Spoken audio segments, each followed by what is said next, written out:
Yankees locker room. February 1951, spring training, Mickey Mantle's first day, 19 years old, shy, scared. He approaches Joe DiMaggio. "Mr. DiMaggio, it's a great honor to meet you." DiMaggio does not even look up, reading his newspaper. No response. Mickey waits, standing there. Still silence. Finally, DiMaggio raises his head, looks at Mickey, up and down, cold, distant. "You are too young and too green. You will not survive here. You will never be like me. Never." Then he returns to his newspaper, conversation over. Mickey frozen, humiliated, rejected.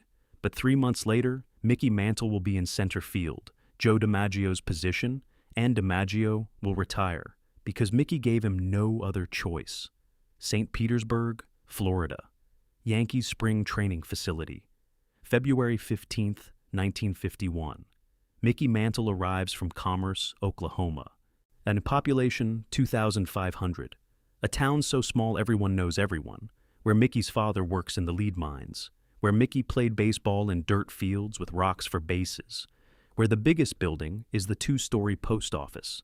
Now Mickey is in Florida, paradise, palm trees swaying in warm breeze, white sand beaches, ocean stretching to the horizon. He has never been to Florida, never seen an ocean, never felt humidity like this, never stayed in a hotel this nice. The Miller-Huggins Field facility has real grass, manicured, perfect. Not the patchy dirt fields Mickey grew up on. The locker room has individual lockers, nameplates, fresh uniforms, everything clean, everything professional, everything overwhelming. Mickey is 19 years old, looks younger, baby-faced, skinny, 5 feet 11 inches and 165 pounds, still growing into his body. I'm signed with the Yankees in 1949 for $1,100. His father negotiated, got an extra $100, thought he was being smart. Mickey spent 2 years in the minor leagues, Class C, Class D, small towns, small stadiums, small dreams. Now he has been invited to Major League spring training, the New York Yankees, the most famous sports franchise in the world. Not guaranteed a roster spot, just an invitation, a chance, a tryout. Maybe he stays. Probably he goes back to the minors. Mickey is terrified, not of failing. He has failed before, failed plenty, but of not belonging, of being exposed as a fraud, of everyone seeing that he does not deserve to be here. He knows who plays for the Yankees, Joe DiMaggio, the greatest center fielder in baseball, maybe the greatest player ever, 13 seasons, 9 World Series championships, 3 MVP awards, all the Yankee Clipper, an American icon, hero to millions. Mickey has worshipped DiMaggio his entire life. Growing up, his family had a radio, one radio for the whole house. On summer nights, they would gather around it. Listen to Yankees games, listen to DiMaggio. His father would describe every play. There goes Joe, running to the gap, he's got it, easy. Joe makes everything look easy. Mickey would close his eyes, picture it, dream of being Joe DiMaggio someday. Now that day has come, sort of. Not as DiMaggio, but as a kid trying out for his team. And Mickey does not know what to say, does not know how to act, does not know if he even deserves to breathe the same air. The Yankees facility is impressive, modern, professional, everything the minor leagues were not. Mickey walks into the locker room for the first time. It is empty. Too early. Players have not arrived yet. He finds his locker, his name on a placard, Mantle, Yankees uniform hanging inside, pinstripes, number 6. Mickey touches the fabric, cannot believe this is real. He sits down, waits, nervous, excited, overwhelmed. Other players start arriving, veterans, experienced, confident. They ignore Mickey, do not introduce themselves, just go about their business, getting dressed, talking to each other, laughing. Mickey sits quietly, invisible. Then the door opens. Joe DiMaggio enters. The room changes. Everyone stops talking. Everyone watches. DiMaggio is 36 years old, still in incredible shape, tall, elegant, moving with that graceful confidence only legends possess.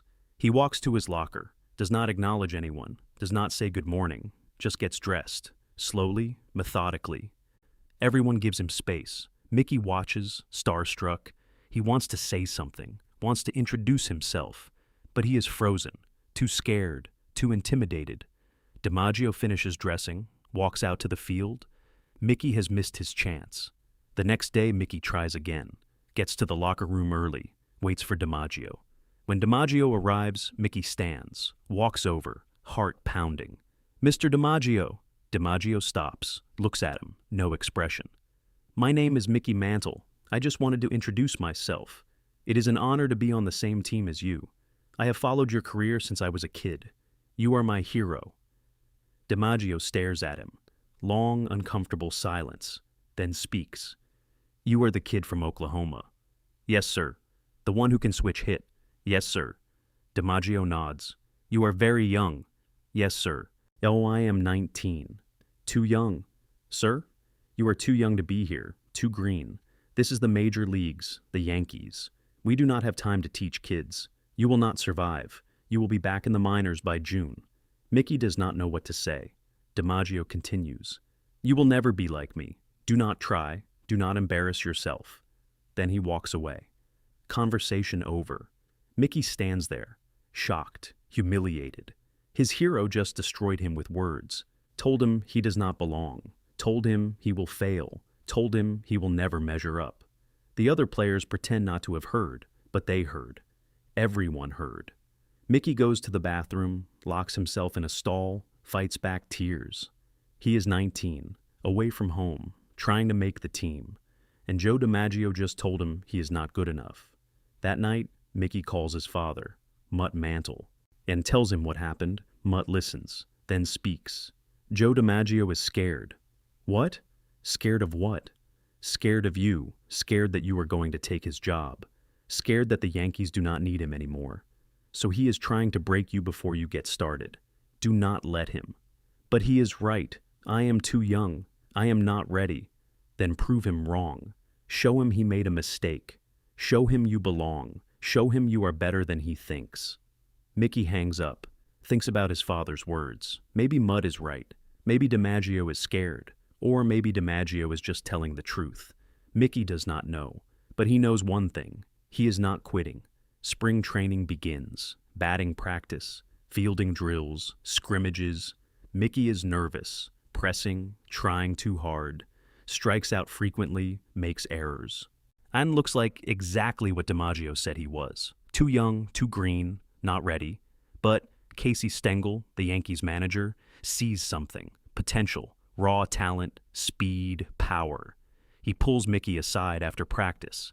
"Kid, you are swinging like you are scared." "I am scared." "Of what?" "Of failing, of being sent down, of proving DiMaggio right." Stengel spits tobacco juice. "DiMaggio said something to you?" Mickey hesitates, then nods. "He said I will never be like him." Stengel laughs. "Of course you will not be like him. Nobody is like Joe. He is one of a kind. But you know what? You do not need to be like Joe. You need to be Mickey. And Mickey has talent Joe never had.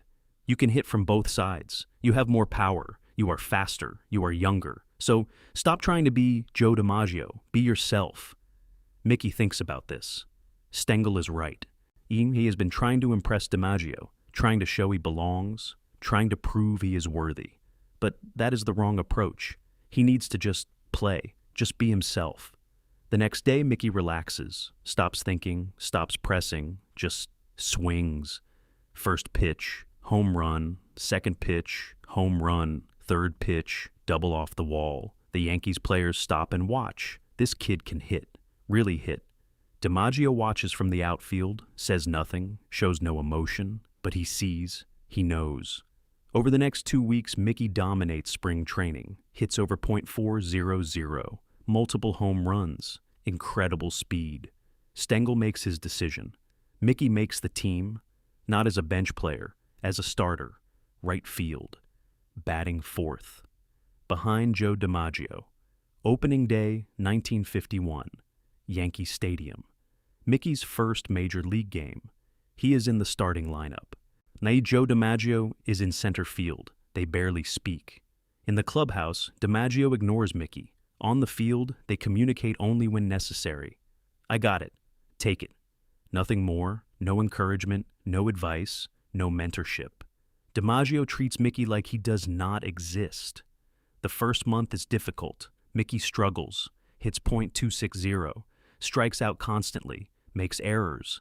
The media criticizes him, fans boo him, and DiMaggio says nothing, offers no help, no support, just silence.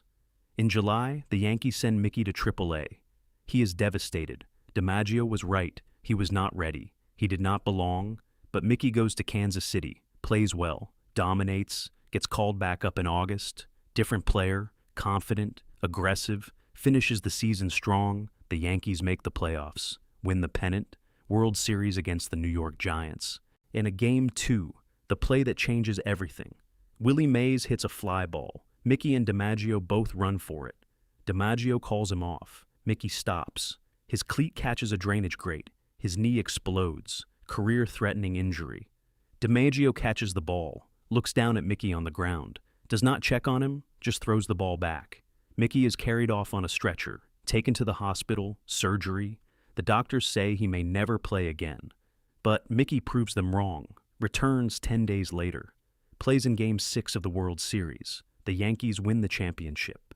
After the final out, the team celebrates. Champagne everywhere, hugging, screaming, joy. Mickey is part of it.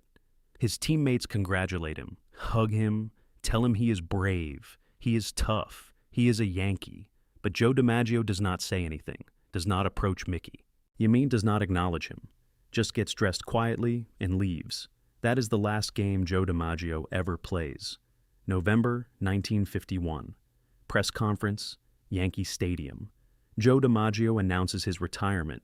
He is 36 years old, has played 13 seasons, won 9 championships. He could play more. His body still works. He could have a few more years, but he chooses to retire.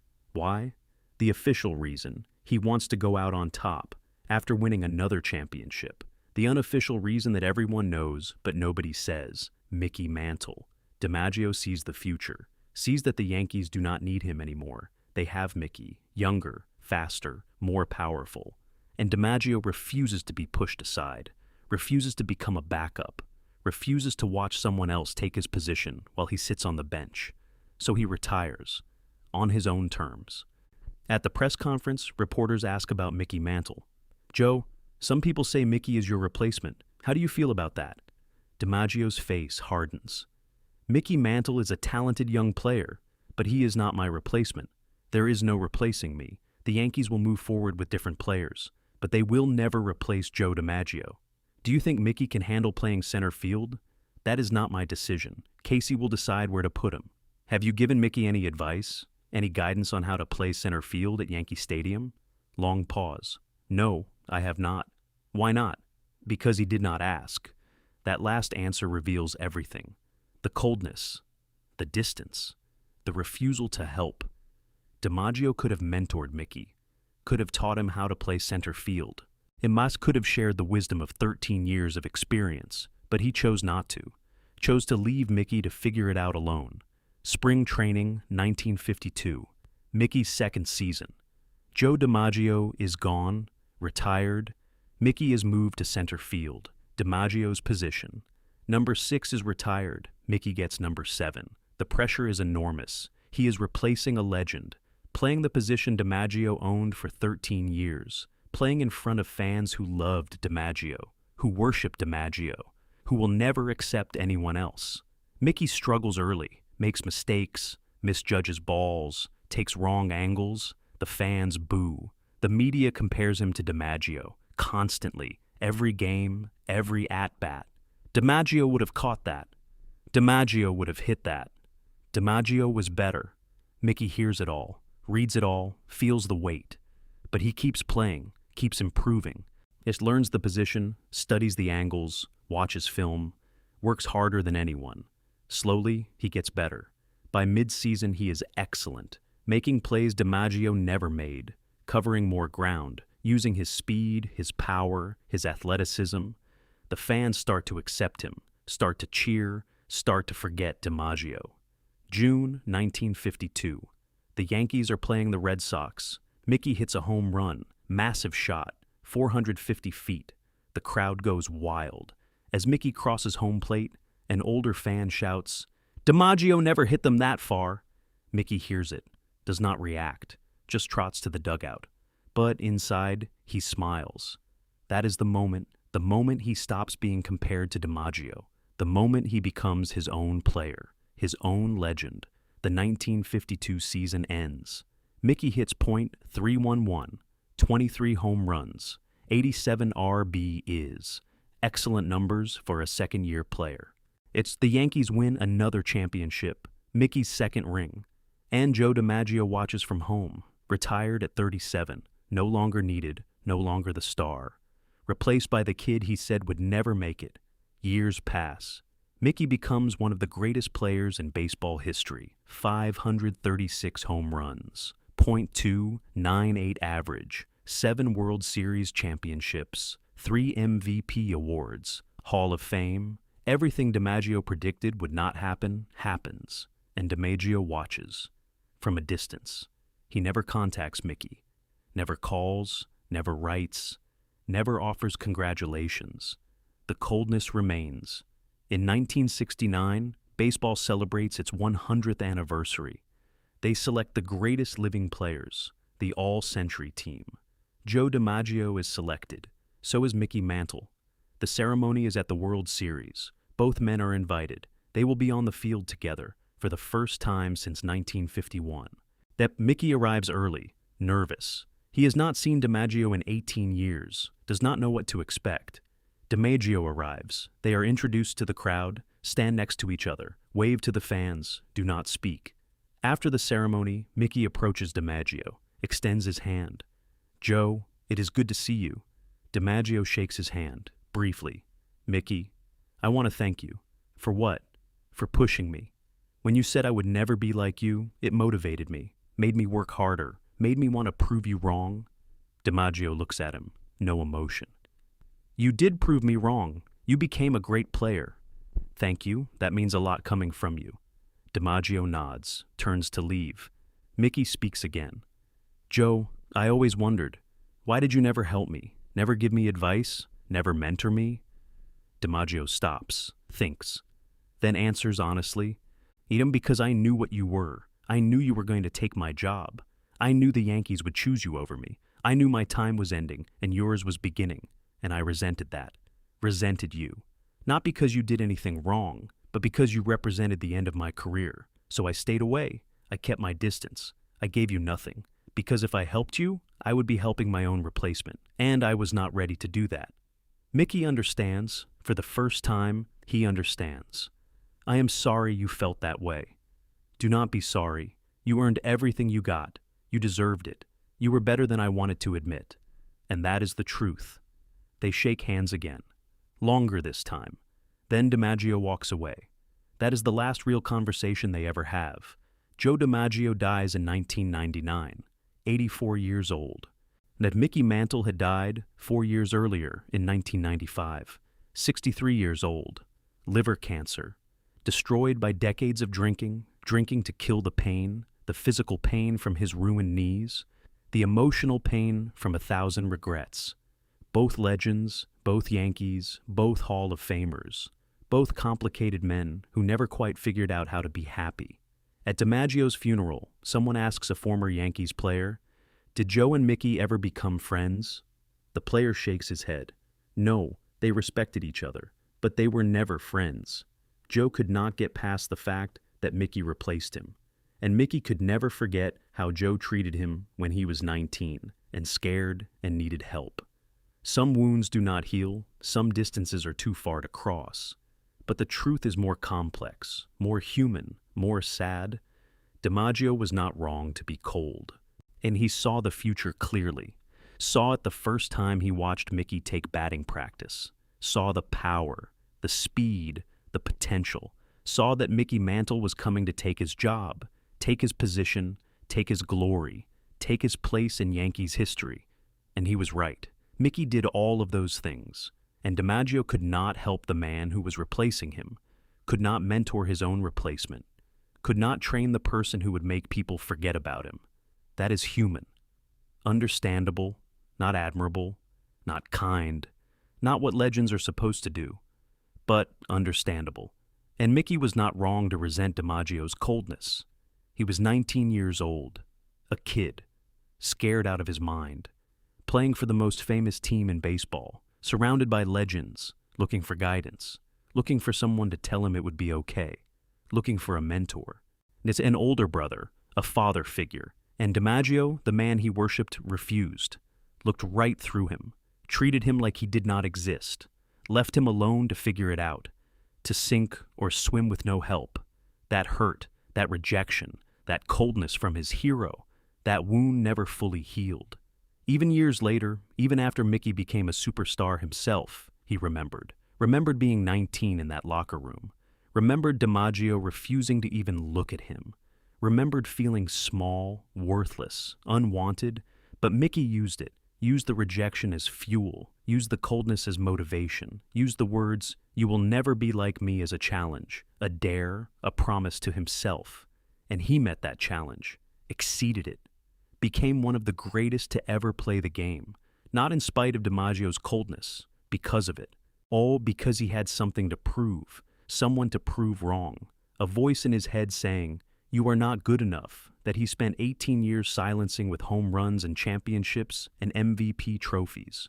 February 1951, Joe DiMaggio tells Mickey Mantle he will never be like him. DiMaggio is right. Mickey never becomes like DiMaggio. He becomes better. 536 home runs to DiMaggio's 361, 3 MVPs to DiMaggio's 3, 7 championships to DiMaggio's 9, comparable, equal, different, not better or worse, just different. But in one way, Mickey does become like DiMaggio, cold, distant. When younger players come up after Mickey, he does not mentor them either, does not help, does not guide, just like DiMaggio did not help him. The cycle continues. The coldness passes from one generation to the next. And maybe that is DiMaggio's real legacy to Mickey Mantle. Not how to play center field, not how to hit, not how to win, but how to protect yourself by pushing others away. How to survive by staying distant. How to handle the inevitable end by refusing to acknowledge it. February 15th, 1951. The day Joe DiMaggio told Mickey Mantle he would never be like him. The day their relationship ended before it ever really began. The day a legend refused to pass the torch, so the next legend had to take it himself.